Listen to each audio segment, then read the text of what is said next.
Hey, Hercules Land, this is Westpool. Today's episode is a two-part episode. My conversation with Peter Marshfield, it was so good that I didn't want to cut it off. So I'm going to split this episode in the middle, and you can not have to sit through a whole hour-long episode. But I do want you to watch both parts and see all the great things he has to say. So enjoy this episode. Hello, HeroClix Land. This is Westpool on Talking Clicks. Today we have a very strange named fellow, Peter. Is that right? Peter Marshfield? Uh, that's what the driver's license says. All right. I think most people know you, or at least have heard of you. But we're going to dig a little deeper and really get into your soul, get to know you better as a person, as a player. Mhm. Are you brave enough to let us into your head? That's what the Spidey sense says. All right. Let's get this rolling. Okay. Peter. Peter Mhm. Marshfield, we know about you, but tell us something we don't know already about you. Ooh, okay. That's a good one. Uh, you know, Something a lot of you guys might not know about me is my intro to HeroClix was not Marvel or DC. Hmm. I got pulled into Clix through Yu-Gi-Oh, of all things. And my very first figure that I had and pulled was from Wave 2 of Yu Gi Oh! And it was just a booster I bought off at Target, and it ended up being the Blue Eyes Ultimate Dragon. And from there, I was kind of hooked on the game and got everything I could whenever possible moving forward. So Yu-Gi-Oh. Are you a Pokemon guy too? I was a Pokemon guy growing up, yes. I would love if they ever brought Pokemon over into, HeroClix. Oh man, my son At would the have a hard same time. time, I know, right? I would love it because it would give me a way to not only get my son, who he's not old enough to play right now, but it's something I want to teach him to do. And you know, McDonald's just did that Pokemon oh yeah, every time you get a Happy Meal, you get a pack of Pokemon cards type thing, right? And uh, he every time he got it, he was like, "I don't want a Happy Meal," and then go to hand it to him, and he ignores the French fries, ignores the chicken nuggets, and pulls out the card. Daddy, open! I'm like, dude, I'm driving, but we'll get there. So it sounds like something he's kind of getting into the whole Pokemon thing and starting him young. So that's the cool part. Awesome. That's a cool story. All right, so I think that one of the best ways to get to know somebody is through their stomach. What is the best sandwich? Sandwich. Ooh, that's a good question. Hmm. Because here's the thing. You say best sandwich. My brain goes, okay, well, is a burger a sandwich? There's a burger separate.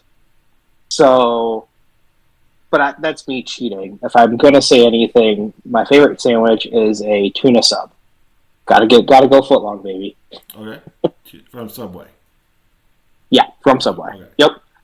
Gotta go with lettuce, onion, green pepper, and it's gonna sound weird, but I like to put barbecue on my tuna.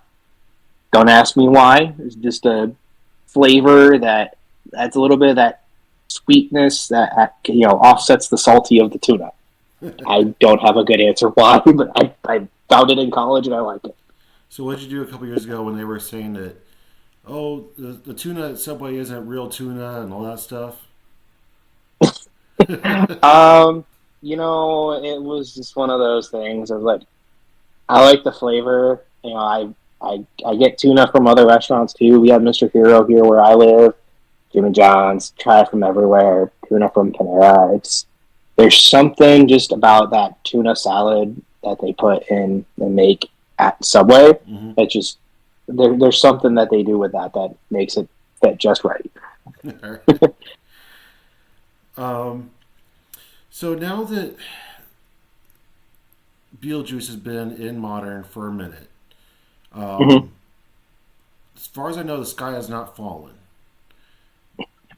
Uh, Hmm. Despite what some people say, how do you feel about Beetlejuice now? Like, I don't feel like he's really stepped up as much as people were afraid he was, but people are still complaining Hmm. about him. Where do you stand on Beetlejuice?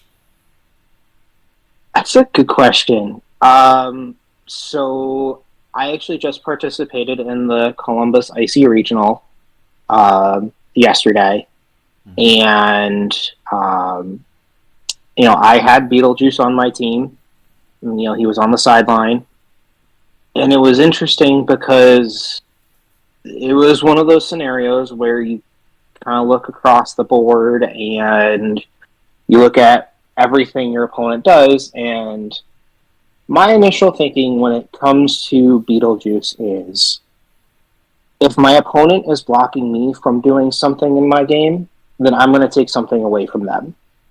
So, for example, if my opponent is playing a John Constantine from Masters of Time, okay, you're blocking me from taking prob Mm-hmm. across my entire team. Granted, only your Constantine has prob, but I now have a viable reason and excuse to bring in Beetlejuice. You're not going to get prob. I'm not going to get prob. I'm going to take away all the rest of your free actions. Same thing if like Legacy Ace. Like I can't use my outlets against you. All right, I'm going to bring in Beetlejuice. Um, in my IC regional, I played Emilio round one, and I looking at the team, I'm like, okay, you got some stuff. And round one, I'm going to be honest, I didn't account for the amount of like free action sidesteps that his team could do to reposition Mm-hmm. on that opening, the alpha, and I went Beetlejuice to 2 tokens, didn't go to 3 on my alpha, and he immediately brought his in at the end of his turn. So I was like, okay, well, you brought yours in. I guess I'm just going to make my third one and bring mine in. Um, but no, everyone says like, oh, you got to play Chair Panther. But here's the thing: you can stack your sideline to a point where you force your opponent's Chair Panther to you have to pick something. Like, okay, you want to pick Beetlejuice? Fine. Beetlejuice Mimic. I had somebody pull that on me. First thing I did, my alpha wasn't the rest of the team. My alpha was the Chair Panther that was on the other side of the board. So immediately, like, okay, I took out your Chair Panther. Okay, well, Beetlejuice is back. All you did was make me do my opening attack against your Chair Panther instead. Mm-hmm. And when you when you're running Diana and Colossus, and Colossus is going to smash you for 7 damage, Chair Panther's not going to do anything. So it's I hate that everyone is saying that you have to run Chair Panther to stop Beetlejuice because you can play him, but you don't have to bring him in. And I agree. Yeah, the world hasn't fallen. It's interesting hearing everyone else complain about it, but I don't really see like there's a difference. And Miles Kane, if you're listening, we're arm wrestling at some point. It's interesting. I was just listening to uh, not Clickstoff, Critical Clicks with Mm-hmm, Lucas, mm-hmm. and Yep. he brought up an interesting point of he was looking at some IC regionals, and he goes, "Okay, Beetlejuice is on this team sideline, but why would they ever bring him in? It's not sustainable. They didn't have any Mm-hmm, bystanders or time breakers to keep Beetlejuice out. So it actually mm-hmm, hurt themselves more than helped them. Um, mm-hmm, so it's not even necessary to have Beetlejuice as a nuclear threat or a nuclear deterrent mm-hmm. because Yeah. if because I'm looking at your team and go, you got nothing that can withstand the unavoidable damage to keep them out there, so you're not bringing them out. So I don't even have to worry about Mm-hmm, you bringing them out. mm-hmm. So Yeah. I don't know. I feel like it's one of those things that, from my perspective, that you need to keep in the back of your mind that this could happen. Mm-hmm, But mm-hmm, right now, the meta scene is so wide open that you can't prepare Mm-hmm. for everything. No, you can't. And it's one of the few things where I like modern to the extent that it's like it is completely open. You don't have to play. It's not that point of like, oh, everyone go play, quadruple IV, plant build. Like there's plants, there's Hadari, there's Emilio's team, which is incredible. It was a non-theme team with Chase Doom, and you know there were other people who someone was playing a beholder yesterday at Oh, 150 points, and he matched up against Emilio, and not only did crit hit, he crit hit with a 20 on a D20 and wow. just deleted like four things off of Emilio's team. But Emilio still managed to squeak out a win and top cut. Mm-hmm. So it's the Collector's Trove has offset, I think, the complainers, and I think that's the most important part. Yes, there's still things to complain about, like $5,200 bystander equipment. But at the same time, people who are going to want to buy that are going to go out of their way. They're going to find a way to make it happen. That doesn't mean I have to do it. Anyone can play anything they want. You're Last not committed to playing anything. last summer, right after Poison Ivy made her debut on the Killer Mm-hmm. Plant team, I went to the first event after that. Everybody saw that team and what it could do, and Mm-hmm. everybody at that event was everybody's watching that event. It's like, oh, we want to see if everybody's going to copy this or they're going to just build Mm-hmm. the counter it. What they're going to do. There wasn't one Poison Ivy at the event. Everybody Yeah. built to counter it. Mm-hmm. So Yeah. you don't know. Yeah. No, you don't. And the thing is, and this is one of the few things where the conversation around the IC regional yesterday was like you almost make a meta call with your team. Mm-hmm. I mean, listening to JSA Clix, I listened to Az talk about his team that he played. He's like, open and honest. What does my team lose to? 3 damage pulse wave from Hadari. He's like, but I'm gonna make the meta call that because universal weapons out with Bloodstone, people aren't going to play Hadari as much. She was still out there in force, but he matched up against someone who played Hadari, but he could still beat her. So it's one of those few things where like every figure has a weakness. Like Hadari easily could be a weakness when you pair her with Beetlejuice and Time Breakers. Like you still want to keep your count above 4, but every single turn Beetlejuice is chowing down on a cockroach. Like Right. you're still losing stuff. So it's kind of a hit or a miss. Like either you make a judgment call and you call correctly, or you take what you're familiar with. And this is something that I like that Aaron Morgan has pushed for Silver Age, and I think it's a philosophy everyone needs to start taking when it comes to Clix, Mm-hmm. which is you find a figure you want to play, or you find a strategy that you like, and you just get better at it. Mm-hmm. And like if you have a strategy that you are weak against, you come up with a plan, or you figure out, okay, how do I counter against this? How do I play around it? That's what really sets players that are, you know, competitive, and then players that can adjust and take those next steps and continue improving. Like it's easy to just say, "Oh, this is what I do," or "Oh, I just lose." But if you figure out a way around it, you become just a better player. And I'll admit, it took me. See, I've been playing competitively since Mighty Thor, and I haven't really been able to adapt that mindset until about the last like year or so. So, and I've been playing since Avengers Assemble. I have spent inordinate amount of time talking to Miles about team building to the point where Mm-hmm. I'm pretty sure I annoy the crap out of him. But he And loves it. he's helped me a ton. And every time I try to build outside of my strengths, I Mm-hmm. fumble all over the place. I can't do it.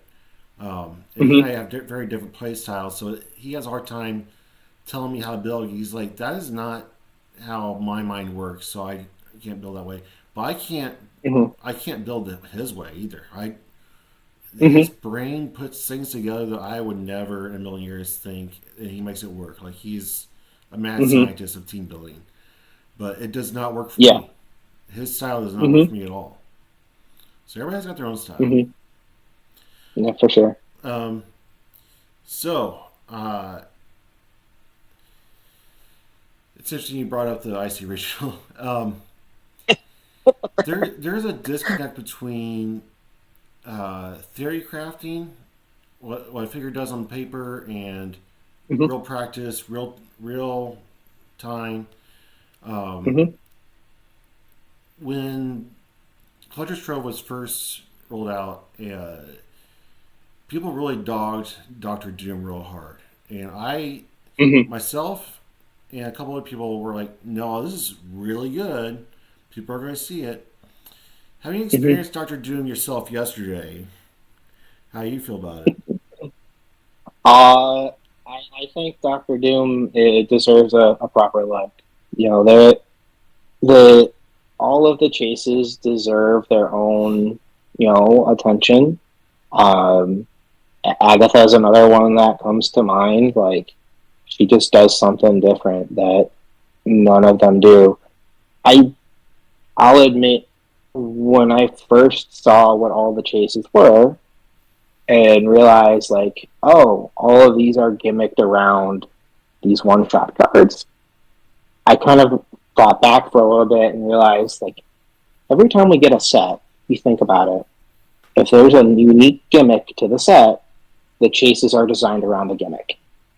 Mighty Thor, when we first had equipment, all of those chases had equipment. Superior Force with Spider Man was, all of them had the web markers. Then you have, other sets that are designed around themes. Black Lanterns, Deceased, right? You know, it's interesting because I feel like sometimes the chase sets that are designed around a gimmick, they either get dogged on because of the fact that, oh, there's this new gimmick, crap, we got to deal with this now, or it's like, oh, these are the best things since sliced bread. I can put Mjolnir on Mistress Death and she can smash you for 8 damage from 10 squares away, back in Mighty Thor days. And after after the dust settles, it's always interesting because sometimes those gimmick figures are the figures that end up doing really well. Doctor Doom is a prime example. Like I against Emilio, I was not able to take down his Doctor Doom in the time span that we had, but I I did take out his Ghost Rider, 048 Ghost Rider, and uh, the for our game, I will be completely honest. My team that I put together was 100% theory craft. It was like, oh, well, this should work. I'm familiar with how most of these things are. And I fielded the team that I shouldn't have fielded. I was practicing with Hadari and Colossus. I should have played that team because I was comfortable with those figures. I shouldn't have played my past team with, a whole bunch of hypersonic and a bunch of close attacks. It's what I ended up playing. And, by the time I got to the point of I might make it, or you know what, there's the second chance event, and my goal for the day was I wanted to see Black Adam. Didn't happen, but that's okay. um, but it was one of those things where I got to that point. I'm like, I am not confident in this team. Like, and I've come to learn as soon as that thought crosses your mind, I am not familiar or I'm not confident in this team. Then it's either it's nut up or shut up type situation. And I was just in the I need to move on. Let's move on to something else. I I was actually just talking to Emilio shortly before we got on here, Yeah, and he said that you nice. were one of his toughest matches of the day. Yeah, it was definitely a rough match. I will agree there. Even when we got done, he and I talked, and I'm like, it. I will admit, part of what ended up happening was I got into a situation where I'm just like, I have zero move and attack, and you still have a way to keep your Beetlejuice out, and that takes away all of the side steps that I would have tried to do to give me potential move and attack. I, and I just got to the point where I'm just like, I cannot fight against you with zero movement. All right, you win, Amelia. I just Right. was like, so we talked about it, and after that game, that's when I kind of learned. I'm like, okay, so part of the problem was I set up my deployment wrong, and learned that for the next round. Um, different that then I ended up playing Trent, got stuck on the bunker, but whatever. Trent's a good player. Trent's smart. He knows what he's doing. He's been playing his Captain Marvel team for a while. Um, so no, nothing against Trent. I made a bunch of errors. Like I said, it was a team that I was a theory craft. I thought I knew what I was doing. I definitely didn't know what I was doing. Um, so, if you were to build your own Gundam suit, what would you build, and why would it be a windmill? um, so that's a good question. The windmill thing was more of a point of like I I thought the design is hilarious from there. Mobile Fighter G Gundam was like one of those shows that stuck with me as a kid growing up, and um, if I were to like adapt it like from what it does in the TV show, there's definitely some things that I would want it to do, but it's very much definitely one of those things where it's like it's such a throwaway, just a couple of screenshots. Like you barely see it do anything once in the entire like show, but I just always thought it was kind of funny the way it was designed. I'm not even from the Netherlands or anything. I don't have any history there, but I just think the design's hilarious. Would you ever design a hero click based on uh, the Crusaders at Canisius High School? Okay, yeah, you found some stuff.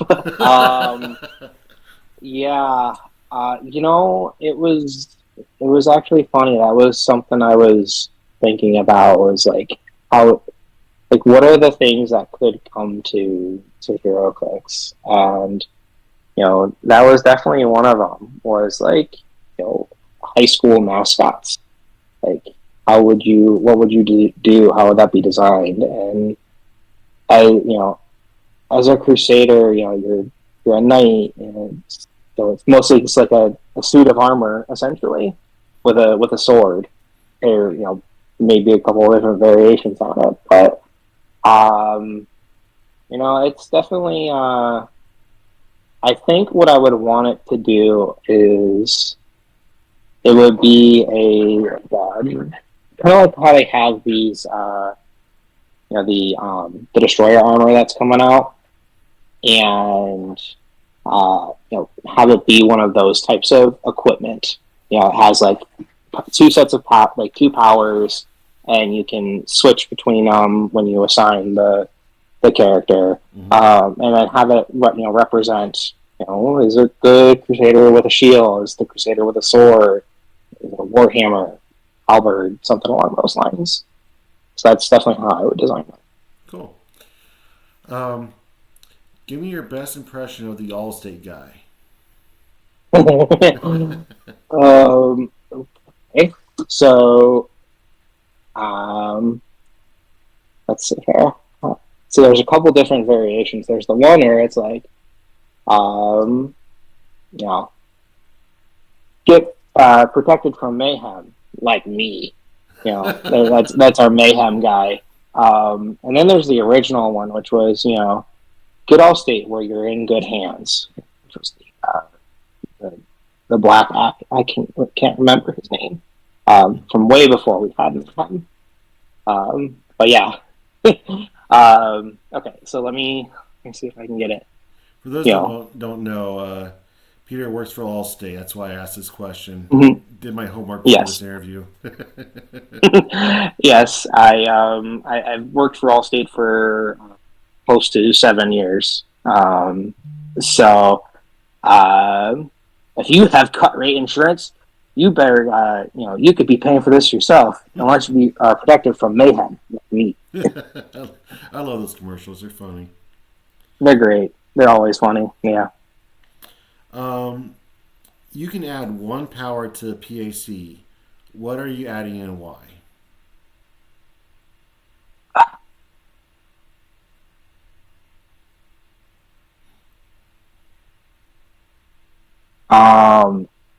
It's always a little rough, but I've always felt like range is such a strong element to the game, but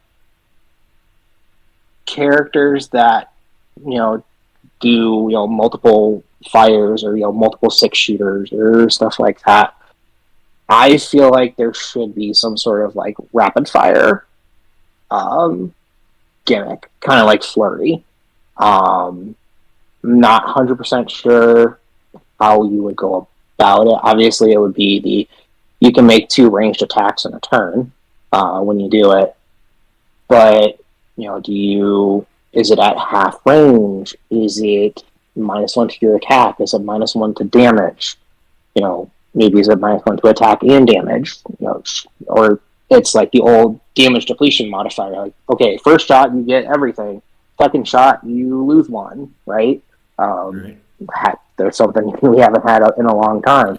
I think they're trying to do something like that with the quick draw trait. It really hasn't worked. Nobody really likes it. But I think that's kind of what they're going with. They're trying to give the quick draw thing. I don't think it fielded as well as they did and thought it would in design. But I like that. I've often thought that too. I'm like, why do only close attackers get to make 2 attacks? Yeah. I like that. I mean, like, I feel like there's a way to like argue for it to a degree. Like, oh yeah, you can punch fast really hard twice, but you still also have to make the argument, like, not that I know much about the character for Sheriff Deadpool, but Sheriff Deadpool, you think Western, okay, he's got a 6-shooter. What are a lot of Western sheriffs known for? They're fast on the draw and they can empty 6 rounds in under a second, right? Like he has that because he has this like, he can do a follow-up attack, but it's the follow-up attack with end cap. Like, I would prefer it was like a follow-up attack with like a second attack, but -1 damage, right? Yeah, I agree. Who is the most famous person you've met personally? Oh man. Well, I've never been to Clix for Huntington, so I can't say Scott Porter. Um, there's a lot of ways to go about this answer. Because my brain thinks of, I could go, most famous Clix player, um, any number of avenues. But I think I'm going to dig deep into something that maybe not a lot of people know about, which is um, when I was in high school, I was a swimmer. I was an athlete, and I thought for sure, like, going to college, like, I was going on a swimming scholarship, all that stuff. So I took every advantage I could, talk to my parents about getting to different like workshops and just different, like, things that you could be involved in. And um, when I was doing that, I met um, three Olympic athletes. Um, I met Amanda Beard, Oh, um, and that was in 2006. In 2005, I met Mark Gangloff, also an Olympic swimmer. That's a much older Olympic athlete. And the third one, shoot, the name's escaping me.